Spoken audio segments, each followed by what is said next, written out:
જય શ્રી કૃષ્ણ। આજે આપણે ગૌતમ બુદ્ધની એક મહત્વની વાત કહીશું કે વર્તમાન અને ભવિષ્ય કેમ બગડી જાય છે, જે તમે કૃપા કરીને સાંભળજો। ભગવાન બુદ્ધ એક ગામમાં ઉપદેશ આપી રહ્યા હતા।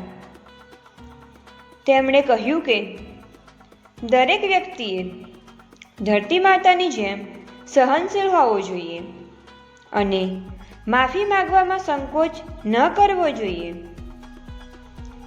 ગુસ્સો એવી આગ છે જેમાં ક્રોધ કરનાર બીજાને તો બાળે જ છે, પરંતુ તેની સાથે તે ખુદ પણ બળી જાય છે। સભામાં બધા શાંતિથી બુદ્ધની વાણી સાંભળી રહ્યા હતા, પરંતુ ત્યાં સ્વભાવથી ખૂબ ગુસ્સેવાળો એક વ્યક્તિ પણ બેઠો હતો, જેને આ બધી વાતો અર્થહીન લાગી રહી હતી। તે થોડીવાર આ બધું સાંભળતો રહ્યો, પછી અચાનક જ ગુસ્સે થઈને બોલવા લાગ્યો, તું ઢોંગી છે, મોટી મોટી વાતો કરવી જ તારું કામ છે, તું લોકોને મૂંઝવી રહ્યો છો, તારી આવી વાતોનો આજના સમયમાં કોઈ અર્થ નથી। આવી કડવી વાતો સાંભળીને પણ બુદ્ધ શાંત રહ્યા। તેની વાતોથી ન તો દુઃખી થયા, ન તો કોઈ પ્રતિક્રિયા આપી। આ જોઈને તે વ્યક્તિ વધારે ગુસ્સે થયો અને તે બુદ્ધના મોઢા પર થૂંકીને જતો રહ્યો।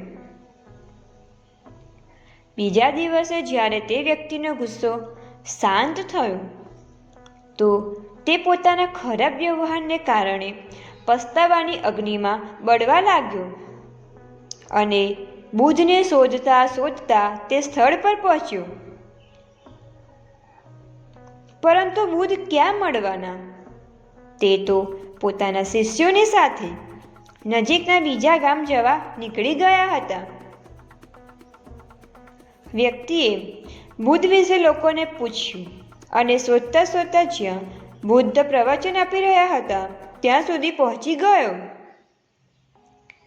તેમને જોતા જ તેમના પગમાં પડી ગયો અને બોલ્યા, માફ કરી દો પ્રભુ। બુદ્ધ પૂછે, કોણ છો ભાઈ? તમને શું થયું છે? તમે શા માટે માફી માંગી રહ્યા છો? તેણે કહ્યું, શું તમે ભૂલી ગયા? હું એ જ વ્યક્તિ છું જેણે ગઈકાલે તમારી સાથે ખરાબ વર્તન કર્યું હતું। હું મારા કાલના વ્યવહાર માટે શરમ અનુભવું છું। હું મારા ખરાબ વ્યવહારની માફી માંગવા આવ્યો છું। ભગવાન બુદ્ધે પ્રેમપૂર્વક કહ્યું, ગઈકાલ તો હું ત્યાં જ મૂકીને આવી ગયો અને તું હજુ પણ ત્યાંનો ત્યાં જ અટકી રહ્યો છે।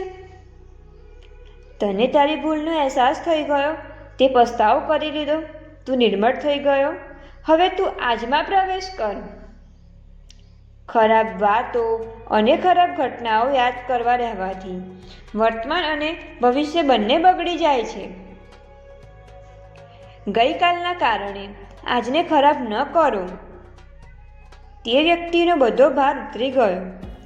તેને ભગવાન બુદ્ધના પગ પકડીને ક્રોધ, ત્યાગ તથા માફી માંગવા સંકોચ ન કરવાનો સંકલ્પ લીધો। બુદ્ધે તેના માથા પર આશીષનો હાથ રાખ્યો।